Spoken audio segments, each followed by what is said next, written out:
Hey everyone, and welcome to Learn Conversational English, the podcast where we have real, everyday conversations so you can hear how English is actually spoken. I'm Laura, and I'm joining you from Toronto, Ontario. And I'm Jim, coming to you from Vancouver, British Columbia.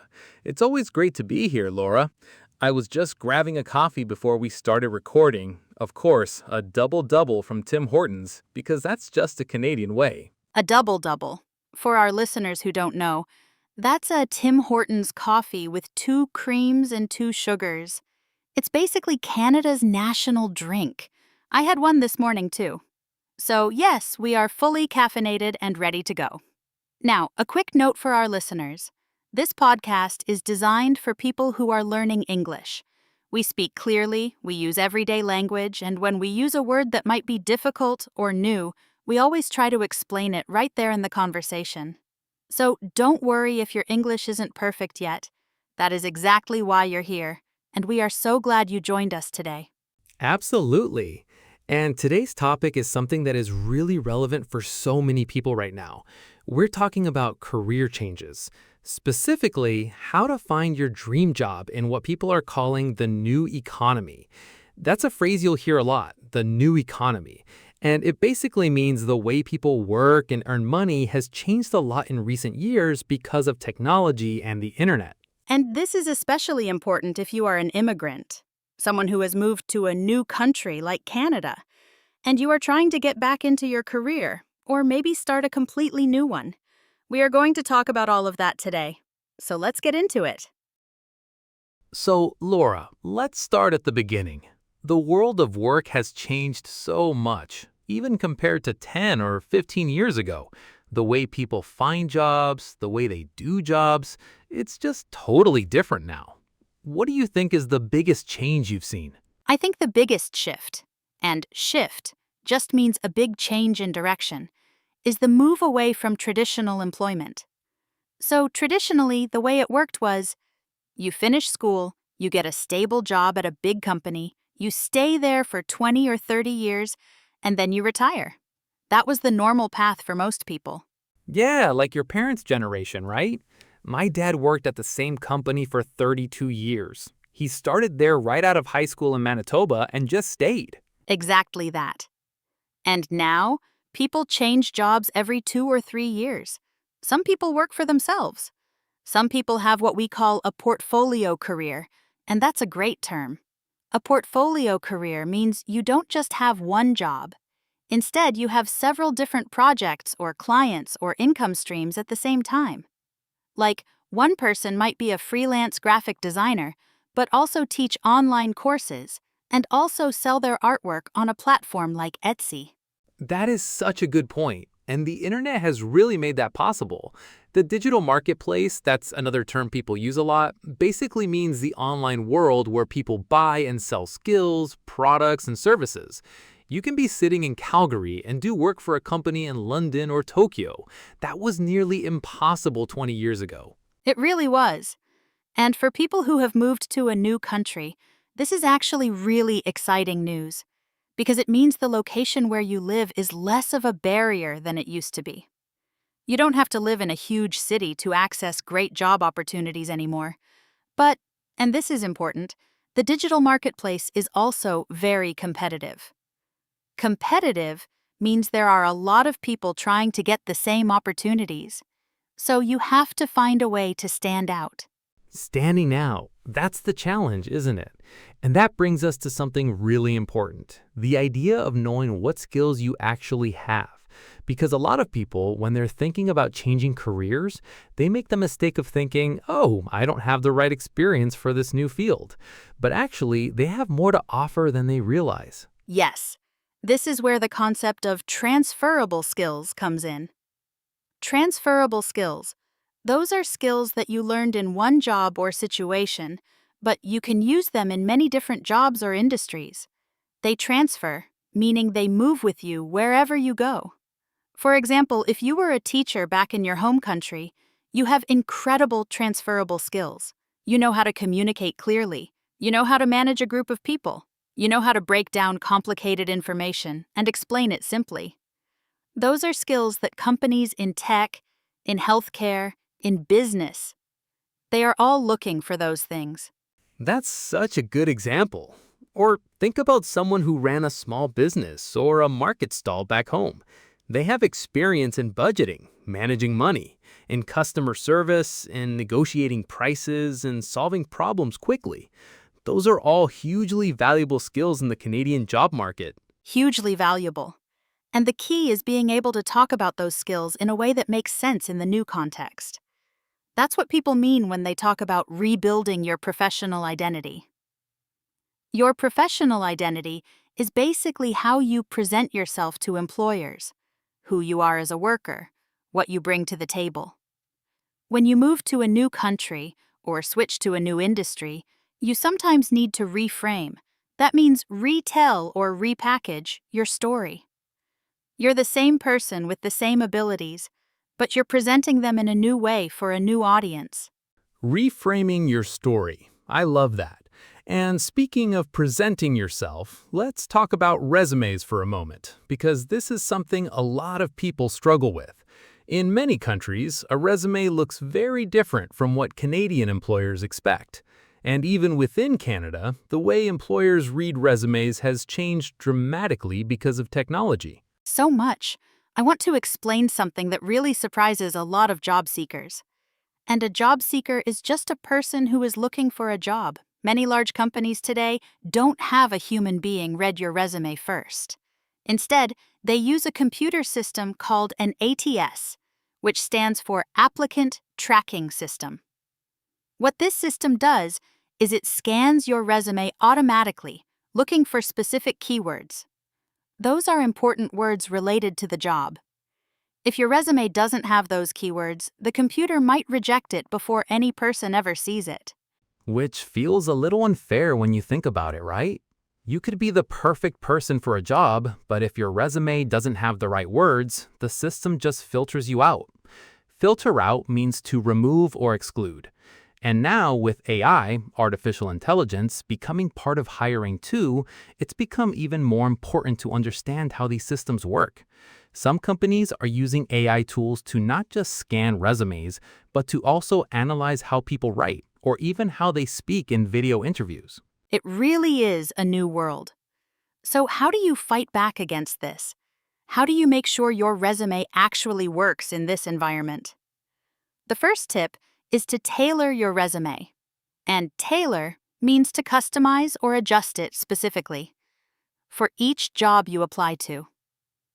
Read the job posting carefully and use the same words and phrases that the employer uses.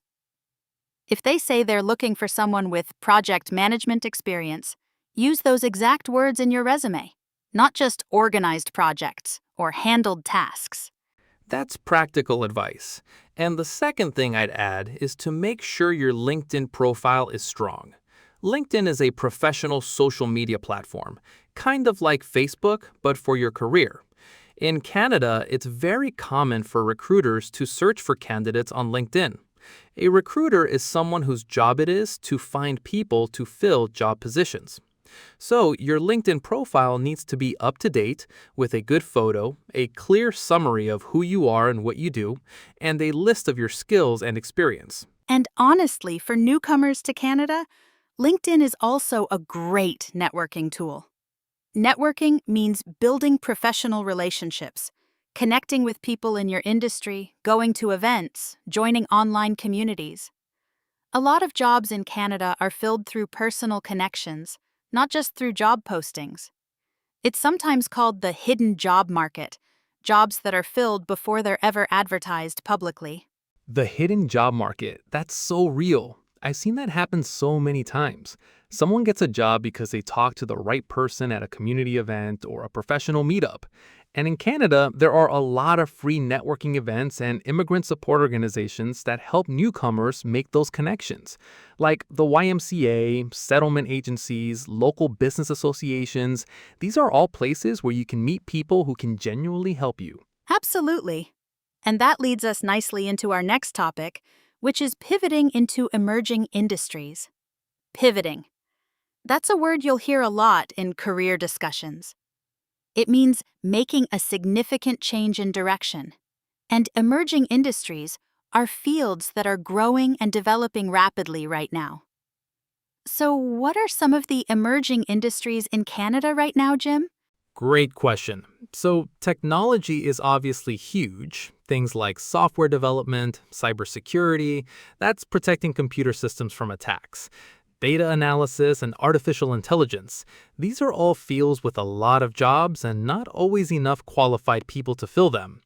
Then there's the green economy, jobs related to clean energy and the environment, like solar panel installation, electric vehicle manufacturing, sustainable building design. Canada has committed to reducing its carbon emissions, and that's creating a lot of new jobs. Healthcare is another one. With an aging population, that means more and more older people. Canada needs a lot more healthcare workers. Nurses, personal support workers, pharmacists, mental health counselors. If you have a healthcare background from your home country, that experience is incredibly valuable here, even if you need to go through a certification process to have your credentials recognized in Canada. Credentials just means your official qualifications, like your degree or professional license. The credential recognition process can be frustrating, I know. It's one of the big challenges for many internationally trained professionals, people who got their education and work experience in another country. But it is worth pursuing. And in the meantime, many people find related work or do bridge programs. Those are special training programs designed to help people move from their foreign credentials into Canadian certification faster. Bridge programs are genuinely useful, and there are also a lot of short online courses on platforms like Coursera, EDX, or LinkedIn Learning, where you can quickly learn new skills in areas like data analysis, digital marketing, project management. And many of these courses give you a certificate at the end that you can show to employers. These are sometimes called micro-credentials, small focused certificates that show you've learned a specific skill. They don't replace a university degree, but they complement it, meaning they add to it and make your profile stronger. I think that's so important because a lot of people think I can't change careers because I'd have to go back to school for 4 years. But that's not always the case anymore. You can learn very specific, in-demand skills in a few months through online courses, and that can open new doors quickly. And actually, Laura, let's talk about salary negotiation, because I think a lot of people, especially newcomers who are just happy to get a job offer, undersell themselves. Undersell means you accept less than what you're actually worth. This is such a good and important topic. In many cultures, talking about money is considered impolite or uncomfortable. But in the Canadian workplace, salary negotiation is completely normal and expected. Employers often expect you to negotiate, and if you just accept the first offer without saying anything, you might leave money on the table. That expression means you didn't get something that was actually available to you. So let's talk about the actual language you can use. These are phrases that are natural and professional in English. Let's do it. So the first thing, before you even get to a conversation about salary, do your research. Look at websites like Glassdoor or the Government of Canada's Job Bank, which shows salary ranges for different occupations across the country. Know what a fair salary is for your role and your location. Salaries in Vancouver or Toronto are generally higher than in smaller cities because the cost of living is higher. Cost of living means how much it costs to pay for your basic needs, housing, food, transportation, in a particular place. Once you have a number in mind, you need to know how to say it.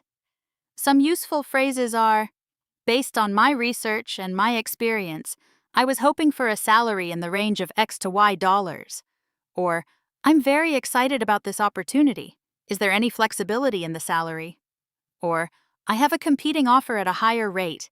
Is there room to match that? Now that last one only works if it's true, of course. Never make up a competing offer. But if you do have another offer, it is completely acceptable to mention it. And remember, salary isn't the only thing you can negotiate. You can also negotiate other parts of your compensation package. Compensation package means the full value of everything you receive from the employer. Not just your salary, but also things like health benefits, vacation days, a company phone, a pension plan, or professional development money. Money the company gives you to take courses and grow your skills. And one really big thing to negotiate right now, and this became especially common after the pandemic, is remote work. Remote work, or working remotely, means you work from home or from wherever you choose, instead of going into an office every day. Some jobs are fully remote, some are hybrid. That's a combination of working from home and going to the office a few days per week. For many people, remote work is hugely valuable. It saves time and money on commuting.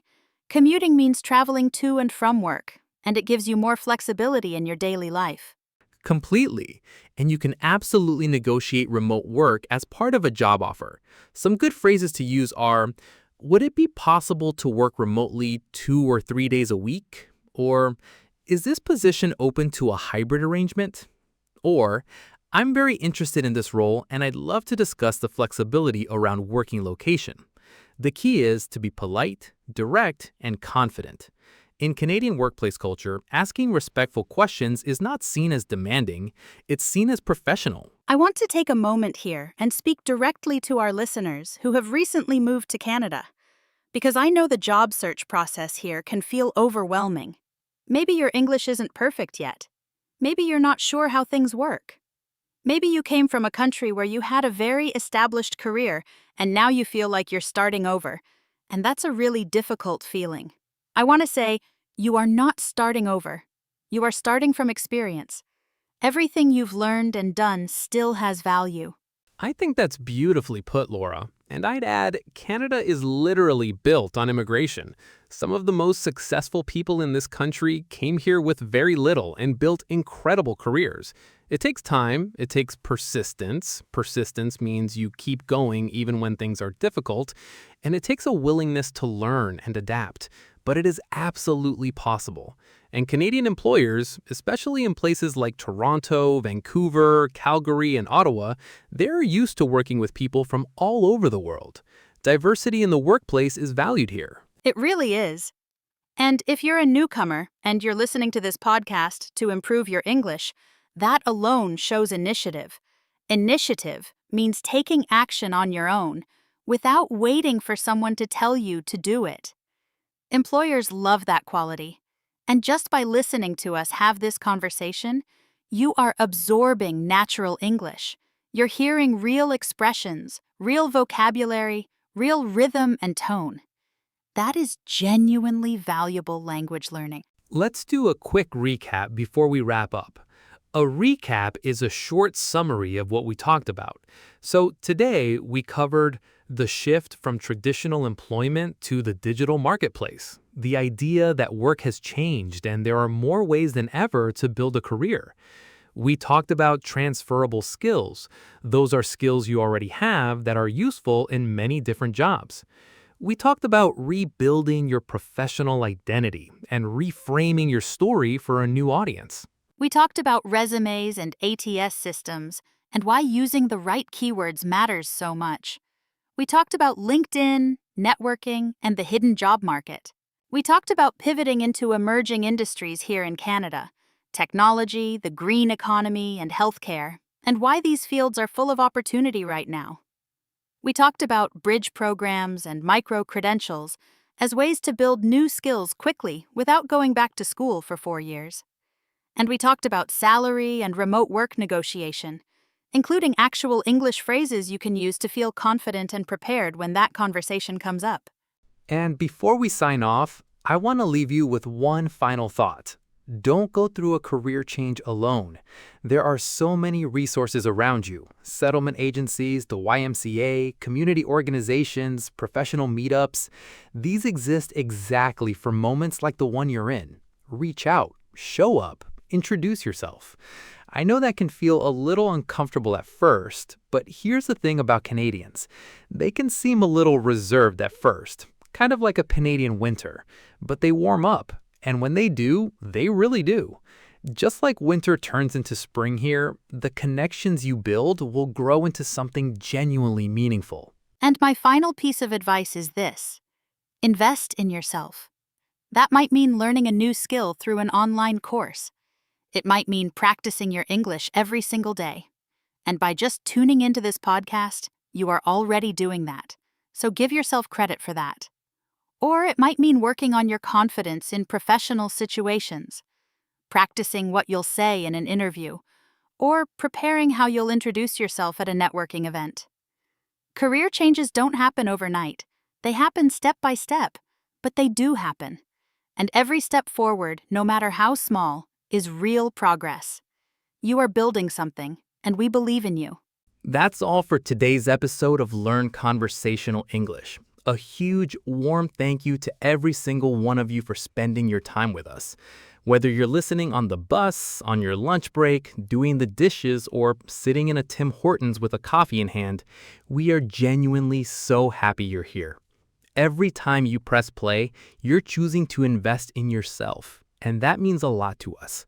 If you enjoyed this episode, please share it with a friend who is learning English or going through a career change, because the more people who hear this, the better. And if there's a topic you'd love for us to cover in a future episode, we would genuinely love to hear from you. Send us your ideas. We really do read everything. Thank you so much for being here today. It has been such a pleasure spending this time with you, and we really hope to see you in the next episode. Take care of yourselves. Bye, everyone. You're doing great. Keep it up.